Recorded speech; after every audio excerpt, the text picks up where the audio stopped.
Hi, my name is Johnny Gifford. I'm the Executive Director for BCTV. You're watching BCTV's Open Studio, where we invite local people, nonprofits, et cetera, to come in the studio and talk about what they're doing in the community. Today I am joined by SYNC, supporting young neurodivergent children, their caregivers, their families, etc. And I'm quite pleased to have in the studio with me Adriana Negrón and Brandy Levesque. Thank you both for coming into the studio today. Thank you for having us. Thanks. Of course. So, Adriana, we had you here in the studio about 6-ish months ago at this point, and it was sort of exciting to hear about this program that you started, SYNC. And we sort of talked about this needs survey that you were putting out there. And now here we are 6 months later, and I'd love to kind of like reconnect, recap, learn about the organization a little bit, and then see where we're going from here on out. So Adriana, I'm wondering if you could just start by just telling us a little bit about what SYNC is. SYNC is a collaboration between several organizations in the Windham County. And we are striving to support families and children who are autistic. Our focus really is to provide educational support, to provide emotional support, and to also provide children on the spectrum with opportunities to socialize and play with other children. And what inspired you to create SYNC? Well, I am the mother of an autistic child. He's 5 years old. His name is Mateo. And during the journey of finding out his diagnosis and trying to find resources for him, I realized that there was space in this community to build a solid foundation to create community for families and also offer educational support. Because when I first found out about my son's diagnosis, I found a lot of contradicting information online, and it was really hard to decipher, what to trust.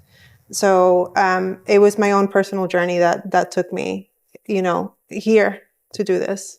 And it's like brought about a collaboration between so many different partners in the region, yes, all of whom I'm sure in their own ways are trying to address these issues, yes, but you're kind of bringing them together here through Yes, SYNC. Yes. So I started, kind of making frantic calls and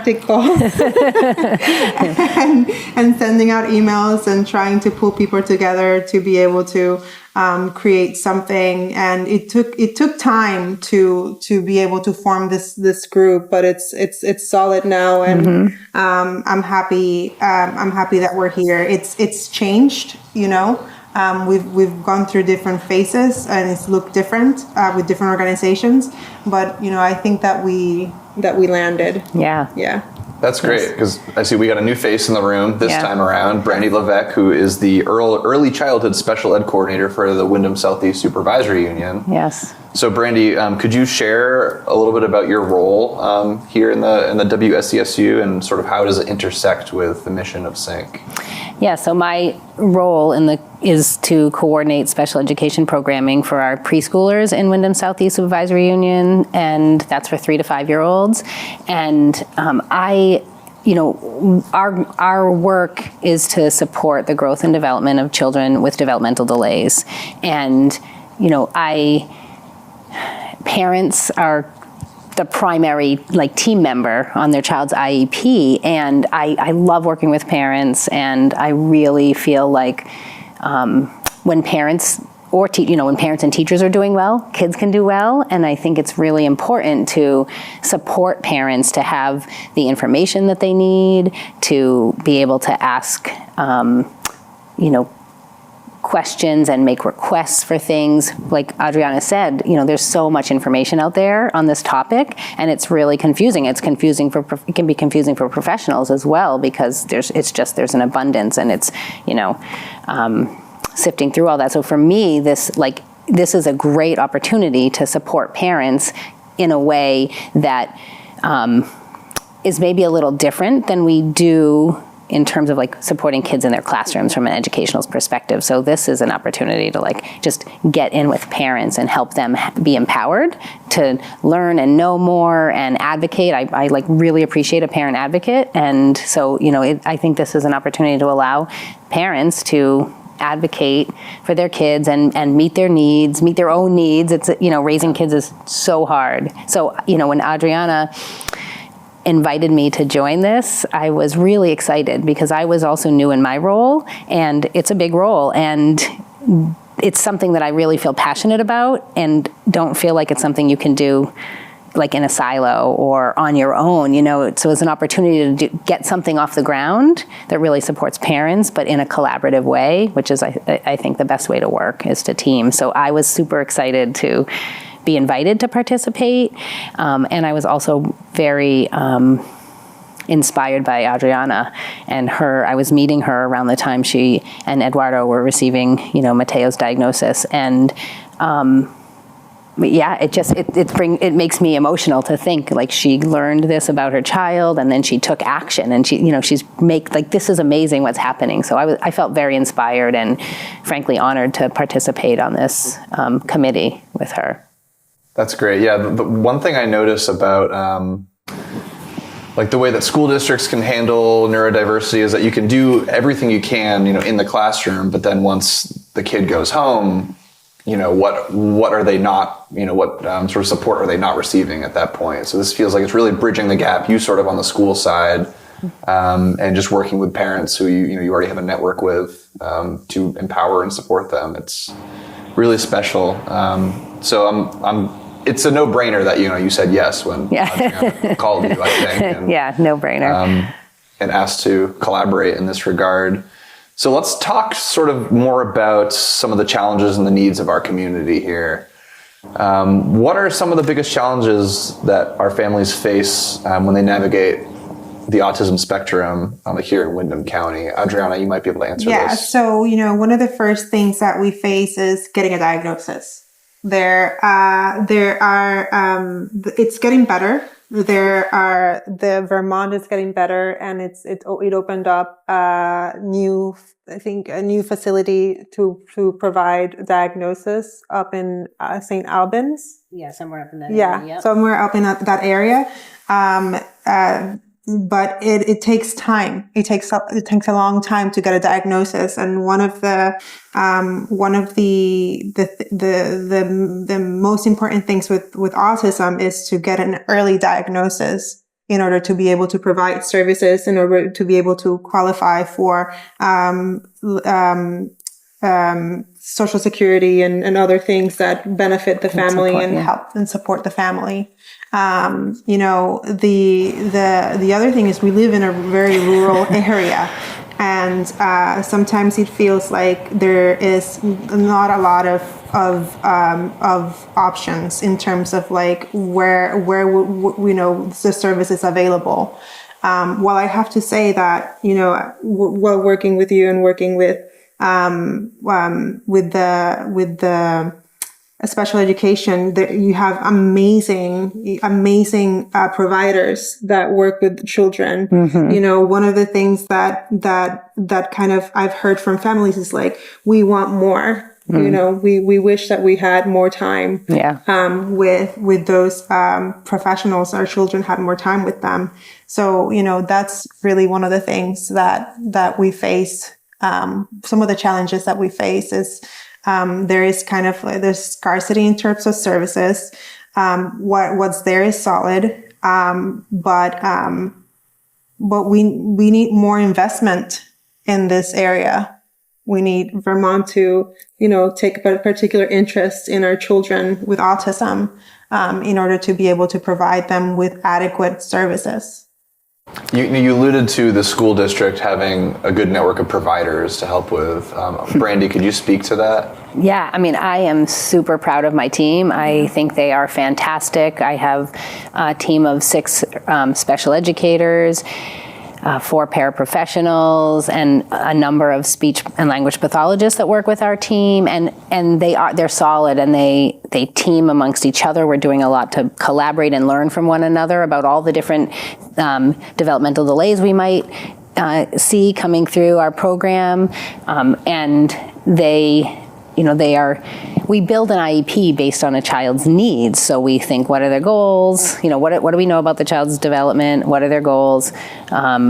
What services do we need to support those goals? And so I think we're really solid in that regard. And, I encourage my team, see students as much as you need to meet their need. It's not standard. It isn't a one time a week. We say, oh, this child might need 3 sessions a week or so, and then we do a lot of other things like collaborating with teachers. And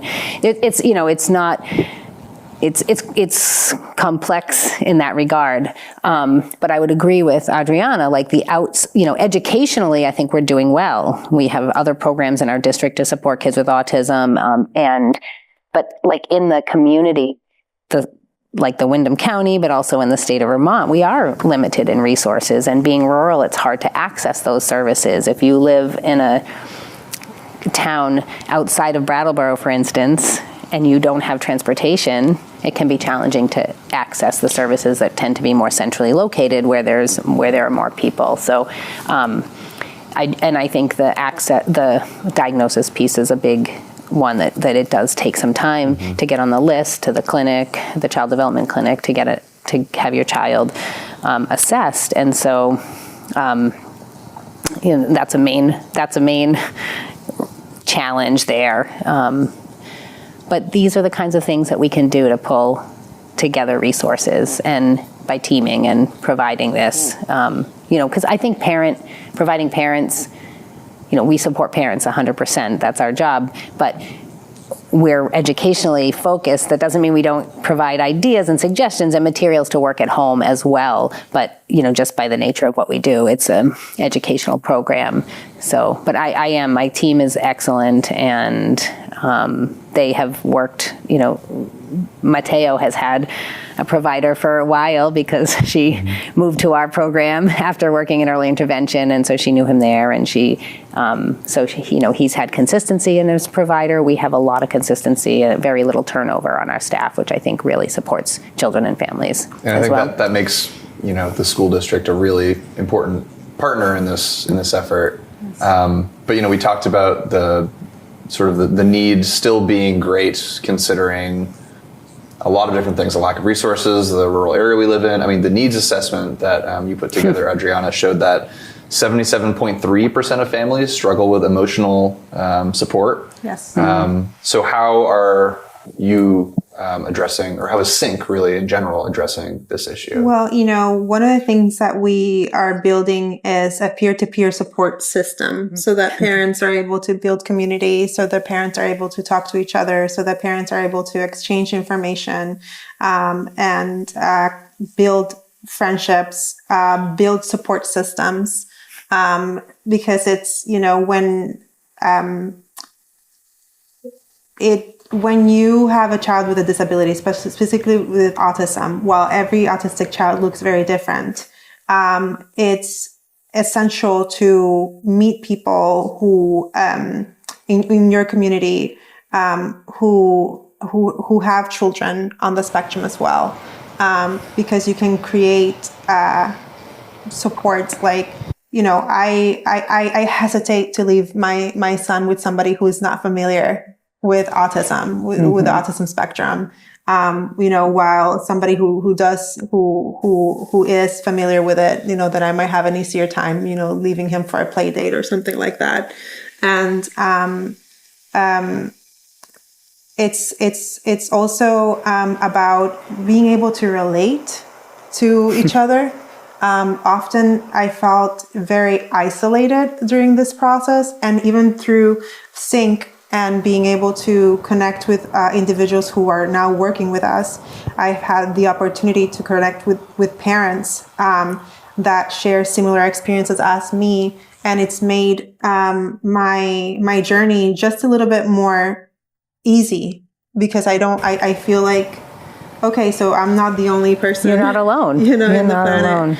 Going through this, and we exchange advice, and and it's not somebody that's coming from the outside saying, oh, they have no idea what it is like to have an autistic child and give you advice that.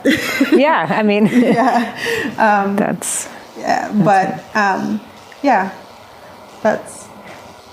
it's meant to create community. You know, I think the community aspect of it is the main thing you're doing to address some of those emotional support needs for sure.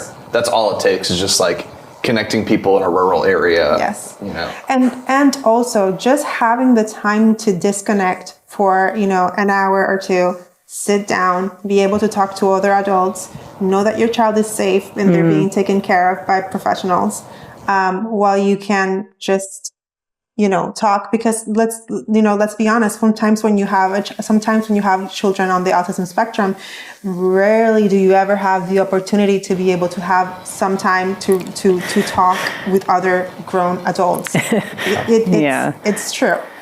I believe it. Right, without being worried or, you know, because, you know, you're not sure if the, you know, having them in a child, you know, in this setting will have childcare available with professionals who have experience to, you know, be able to provide good care. So then you can relax. Normal, you know, you might, any parent is going, you know, a lot of parents worry when their kids go with somebody else, but you have an added worry when maybe they can't, you know, verbally communicate, or somebody doesn't yet know their communication mode. So I think it's such a great opportunity to allow parents to come together and, you know, talk about what it's like to be, you know, in that situation, get advice. And I think has a lot of potential to really build community for these families in ways that we're not quite doing yet. Or, you know, here we are, so. And the educational aspect, I think that also helps in this, because I personally, and I've seen a lot of people also become very anxious with the amount of information that is out there. And you know, just doing a search online, you know, it's about autism. There's just like so much, it's often contradictory information. And it can be overwhelming. And, you know, to have a space where you know that you can come and have accurate, you know, information, you know, given by professionals that is evidence-based, you know, and be able to learn, you know, about your child's diagnosis, and to be able to learn, you know, how to, you know, about behavior and about potty training and about, you know, all those things that are really big when you have a child on the spectrum. Is a sense of a sense of relief as well. Yeah, and you know, you alluded to the internet being a place that people try to find information for because it's so readily accessible. But it's like, you know, if I've learned one thing, never diagnose yourself by looking up things on the internet ever. But I think, you know, something like that, and also just the general landscape of our society makes it so there are a lot of misconceptions about what autism spectrum is. So I'm wondering if one or both of you could address what some of those misconceptions are, the ones that are really important to sort of put out there.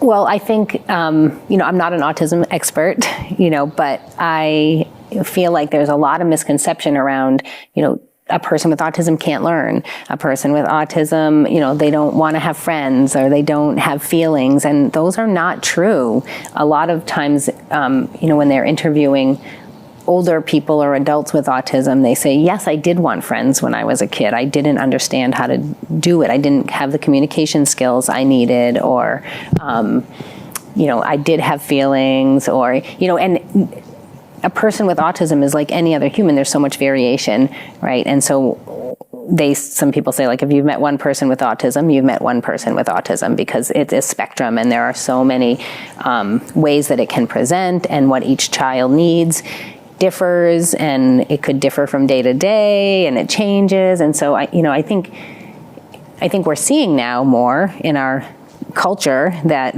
people with autism are everywhere, and we're, you know, embracing that they are smart, they can learn, they want to be social, or just like any other person. You might be an introvert or an extrovert, but there's still a need, you know, or a desire for social connection, you know, and they're creative problem solvers. I mean, they can do amazing things. So just encourage all of us to not have preconceived notions or pass judgment based on a label like autism, because they're human beings like the rest of us and have so much to give in our world. And I really, love in my work, being able to support kids to be their absolute best versions of themselves. You can add anything you want to that. Those are things that came to my mind. Autism is not a disease. Autism is it doesn't need a cure. What autism needs is space, and it needs flexibility, and it needs accommodations. In order for people to be able to thrive. That's what I really and people are allowed to come into the world. With different life experiences and different abilities. We are. I think that sometimes we get so hung up on productivity that we lose perspective of what it is to have a successful and meaningful life. Yeah. And, autism, while you can, it's a spectrum. You have folks that, will hold jobs. You have folks that, will never speak and will never hold a job. And it doesn't take away from the value and the importance of supporting those folks and appreciating their experience. Yeah. And I'm totally seeing at this point in society, we are starting to break sort of a stigma that has existed for a long time. And just being in this community and meeting so many people with autism or who identify being on the spectrum in some regard, we're all just people. And, we all just, as long as we're able to sort of understand each other's boundaries and needs, then we get along just fine as humans, really. That's really what it is. And we don't have to be bound to this, idea of productivity or what it means to be successful in society, just because that's what we were taught growing up, right? Necessarily. So that feels like really important information, sort of about what autism is for folks to be educated about. I'd like to transition a little bit to sort of what SYNC is doing, sort of what the boots on the ground work is looking like right now. So SYNC recently transitioned to the Root Social Justice Center. How is this move sort of working for you? How does it align with the Root's mission and values? So the Root Social Justice Center, it's all about working with marginalized communities and uplifting them. And, folks with disability, folks with autism face a lot of marginalization and stigmatization. And it's right up our alley at the Root Social Justice Center. When we were, when I brought the project to the Root, it was an immediate yes, because it really did fall in place with what we're trying and striving to accomplish, which is serve communities that need our help and that need spaces to be able to connect and grow and thrive. So it was an easy transition, I would say. It made a lot of sense. Yeah, it's a no-brainer. Again, another no-brainer. It fits right in with their mission, it sounds like. That's great that the Root can be involved with this now too, because the Root, I know, is already doing so many things to support local people, local youth, all sorts of different areas of the community. So to think about what SYNC is offering specifically right now, Brandy, you might be able to answer this one. What are some of the specific services and programs that it falls under the SYNC umbrella that you're helping to coordinate right now? Yeah, so Adriana mentioned the peer-to-peer support group, the parent group. So those will be happening on the second Saturday of the month, starting this coming Saturday. And like she mentioned, that's for parents to come together. Children will be in, quality childcare so that they can talk and support each other and connect there, build community, provide that emotional support. So that's one of the activities. And then the other activity is that educational groups that Adriana also mentioned, and those will be on the 4th Thursday of the month. And both of those things will happen at the Early Education Services, another collaborator with this group. And so they'll be the host site for these groups. And the educational groups will pull in different speakers and, like Adriana mentioned, toilet training, things that are important or, kind of we might typically see with children, the families are facing around children with autism, like toileting, feeding, sleeping, getting them to take a bath, like all these things. So, there's just a great opportunity to bring in speakers to present and to support the learning of the families and caregivers and, research-based, evidence-based content, so that we feel really good about saying, here's the information, so it's not that Google search that just brings up everything you could imagine. So I think, those are two really great activities that we're getting started with, and it will involve each group has childcare available. And so then the SYNC has purchased some sensory materials, some sensory tools to support that, and some other materials and toys to bring in that we know kids with autism often need. They often have some sensory integration challenges. And so those are two big things that we're doing right now. It really feels like you're setting yourselves up for success because you're providing services for everyone involved, the family and the child and anyone tangential to that, your collaborators, and then the actual evidence-based information that you're providing. It's sort of it's a great mix of services, I think, to really offer folks. Yeah, it seems like, and I think, we are supporting families with children birth to age 6. Yeah. So we're really kind of that early time, that early, diagnosis. And that's, for kids with an autism diagnosis, and also if there's a suspected autism diagnosis, those families are, welcome to enroll and participate in the groups. We encourage that because that's a place to be also, while you're waiting a diagnosis, or, sometimes parents aren't ready to go down that path, and that's okay too, but they might notice these things about their child. And so this group is for those folks as well. As long as they find community where they are, I think that's the important part here. Exactly. Yes. Yeah. Yep.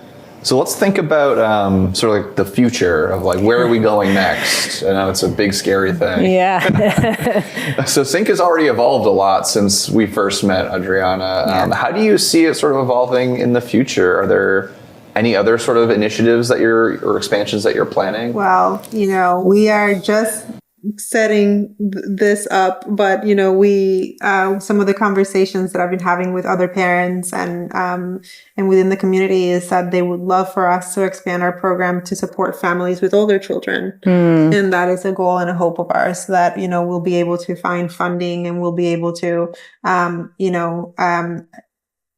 support families with children who are in elementary school, with children who are in middle school, and so on.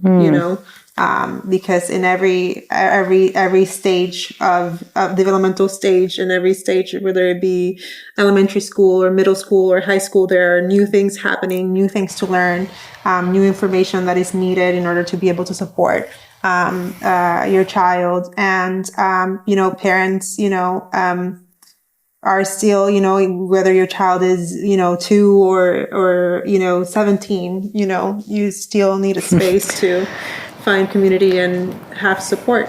And sometimes children aren't diagnosed until they're 9, 10. The diagnosis doesn't always come in their early childhood years. And so, those families might be new to the diagnosis as well. So I love that idea. And I think there's a lot of potential for, brand new families that are brand new to this, getting support and guidance from families that maybe have been living with this, diagnosis for a number of years.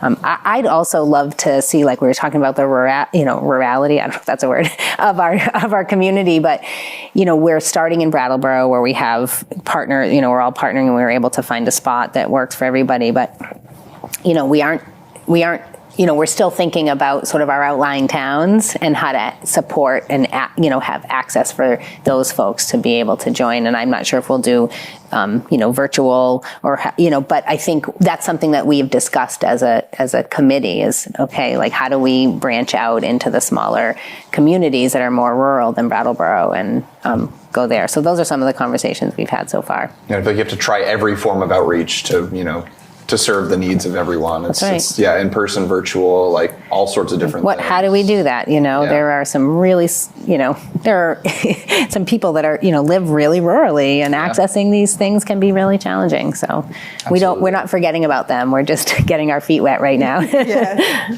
So Adriana, how can people, community members, organizations, maybe potential donors or funders, how can all these people support SYNC in your mission? They can reach out to the Root Social Justice Center if they want to make a donation to support our efforts. They can make it directly to the Root. They can reach out to me directly if they want to. There's folks who have experience in childcare that are professional childcare providers that want to volunteer and help us with the childcare. We welcome them to reach out to us as well. We have something that is called collaborative play that is going to be happening during the childcare piece of the program, where folks are going to come in and play with the children doing like activities or, things like that. So if somebody has a skill or, puppets or whatever, and wants to come and entertain, interact with the children, that's something that we're open to. So there's a plethora of ways of, supporting SYNC and getting involved with us. That's exciting. It's the answer to that isn't just make a donation, even though that's super important. Yes. But this interactive aspect of it, is really exciting. And, to be artistic too, and to share that, that's a universal language. Yeah. I think. Right. I mean, if someone's listening to this and they're like, "Oh, I have something I can, I have a topic I could present on," Yes. Call Adriana. Let's get you on the schedule. Just if this is inspiring anybody to want to participate, just reach out. Just reach out to us. We'll find a way. So what is the best contact information? So SYNC at therootsjc.org, and my telephone number is 802-416-1563.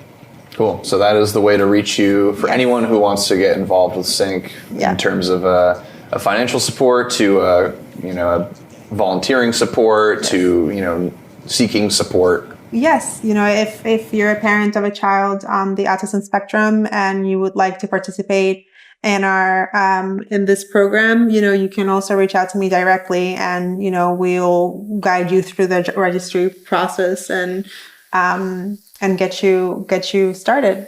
Great. So I want to wrap up here, but before we wrap up, I want to hear any parting words. Really, is there one message that you want to convey to families out there who might be struggling to find support for their neurodiverse children? Yeah.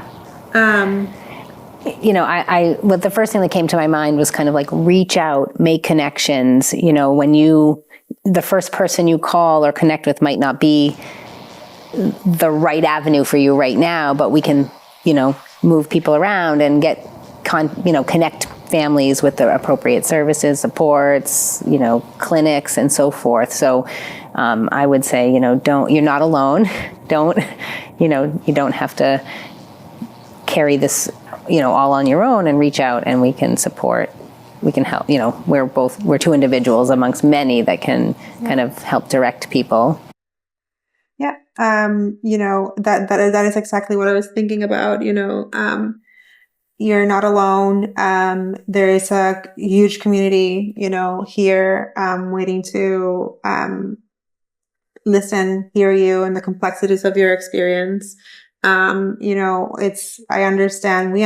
that, autism can look very different and the needs of your child can look very different. And, for some people, asking them to come to a meeting is like, oh, sure, we can do it. First, for other parents, it's a big challenge. And, but that's why we have, set up, a childcare program to be able to, support you to be able to have access to this program. Parents often can feel guilt even, and taking a moment for themselves or seeking help for themselves when, all of your energy feels like needs to be put into your child. But if you don't, it's like when you're in a airplane, you have to put your mask first. Put your oxygen on. The oxygen mask first, in order to be able to support your child. So that's what I would say. Well, I want to thank you both for being here today, Adriana and Brandy. It's been really nice chatting with you the last half hour or so. Thanks for being here today. Thank you. Thank you so much for the opportunity to share about this work. Of course. We're really excited. It's exciting to hear about what you guys are doing in the community. So again, if you want to reach out to SYNC for support or to offer your support, you can reach them at SYNC, that's SYNC at therootsjc.org. SYNC at therootsjc.org. Thank you for spending some time here today on BCTV's Open Studio. I'm Johnny Gifford, and take care.